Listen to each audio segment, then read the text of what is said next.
एक बार का जिक्र है। एक गांव में एक गरीब लेकिन निहायत बेघर शख्स रहता था। उसका नाम अब्दुल्ला था।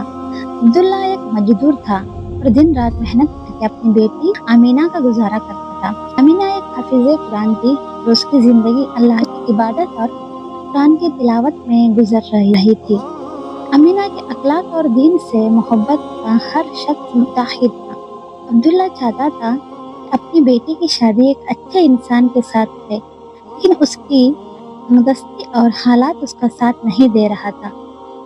अमीना छोटी उम्र से ही कुरान की तिलावत करती थी। उसने 12 साल की उम्र में कुरान हाफिज कर लिया था। हर कोई उसकी दीनदारी और अखलाक का तारीफ करता। वो अपने बाप की मदद करती और गांव की औरतों और बच्चों को कुरान की तालीम देती। अब्दुल्ला अपनी बेटी को अल्लाह का नाम समझता था, लेकिन उसकी एक फिक्र थी, अमीना की शादी।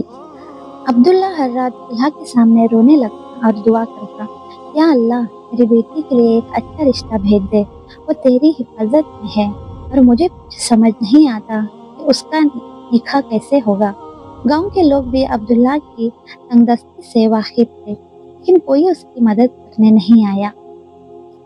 अब्दुल्ला ने कोई लोगों से रिश्ते की बात की, लेकिन उसकी गरीबी की जवाब हर जगह से इनकार सुनने को मिला।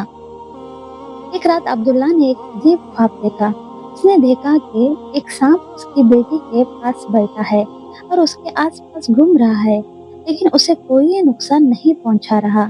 इसके बजाय सांप अमीना के करीब जाकर सर झुकाता है, जैसे उसका मुहाफिज हो। अब्दुल्ला ने एक ख्वाब देखा और हैरान रह गया। उसका दिल घबरा गया और उसने इस ख्वाब का मतलब समझने के लिए एक आलिम के पास जाने का फैसला किया। अब्दुल्ला अगले दिन एक मशहूर आलिम के पास गया और अपना ख्वाब सुनाया। आलिम ने कहा, एक ख्वाब तुम्हारे लिए एक पैगाम है।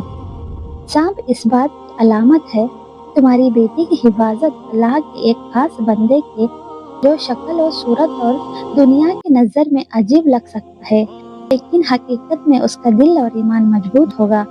तुम्हें अल्लाह पर भरोसा रखना चाहिए। गांव में एक शख्स था जो दुनिया की नजर में अजीब लगता था। उसका नाम सलमान था। सलमान एक मजदूर और निहायत गरीब शख्स था, क्योंकि वो बेपनाह तारीकी से काला और अजीब शक्ल का था। लेकिन सलमान का दिल बेपनाह साफ था और वो हर वक्त अल्लाह की इबादत में मसरूफ रहता था। सलमान को कुरान से बेपनाह मोहब्बत था, लेकिन उसका घर बार और जिंदगी निहायत सादी थी। एक दिन सलमान ने अब्दुल्ला के पास जाकर कहा, आपकी बेटी के लिए रिश्ता भेजने आया हूँ। अब्दुल्ला पहले हैरान हुआ और सोचा कि लोग क्या कहेंगे, लेकिन फिर उसने सलमान की ईमानदारी और तकवा को देखा और आलिम के पैगाम को याद किया। उसने दुआ की और अल्लाह से मशवरा लिया। अगले दिन अब्दुल्ला ने सलमान का रिश्ता मंजूर कर लिया। जब अब्दुल्ला ने अमीना को ये बात बताई, तो उसने कहा, अब्बा, अब जो फैसला करेंगे वो मुझे मंजूर होगा। अगर वो शख्स अल्लाह और उसके रसूल का मानने वाला है, तो मुझे दुनिया की बात की फिक्र नहीं। अमीना का ये जवाब अब्दुल्ला के दिल को सुकून दे गया। अमीना और सलमान की शादी निहायत सादाई तरीके से हुई। लोगों ने इस शादी को मजहब बनाया और कहा कि अब्दुल्ला ने अपनी बेटी की शादी एक सांप के साथ कर दी, लेकिन अब्दुल्ला और अमीना ने किसी की बात को बुरा नहीं माना। सलमान ने अपनी बीवी के साथ निहायत अच्छे सुलूक से जिंदगी गुजारी और अमीना ने भी अपने शौहर का हर वक्त साथ दिया। कुछ ही महीने बाद लोगों ने देखा कि सलमान ने अपने अमाल और अच्छे सुलूक से हर किसी के दिल में जगह बना ली। उसकी मेहनत और इबादत की वजह से अल्लाह ने उनकी माली हालात बदल दिए और वो एक मकबूल शख्स बन गया। गांव के लोग जो पहले उसका मजाक उड़ाते थे, उसकी इज्जत करने लगे। ये वाकया हमें सिखाता है कि इंसान की असली अहमियत उसका दिल और ईमान है, न कि उसकी शक्ल और सूरत। अब्दुल्ला का अल्लाह पर भरोसा, अमीना की तकवा और सलमान का अच्छा रवैया इस बात का सबूत है कि अल्लाह अपने बंदे की हिफाजत करता है और उसके लिए बेहतरीन फैसला करता है। अब्दुल्ला की बेटी एक कामयाब जिंदगी गुजारी और लोग उसकी मिसाल देने लगे।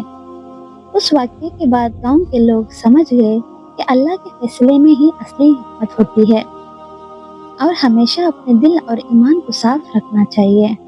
तो अल्लाह पर भरोसा करता है, अल्लाह उसके लिए ऐसा रास्ता खोलता है جو کبھی کسی نے سوچا بھی نہ ہو۔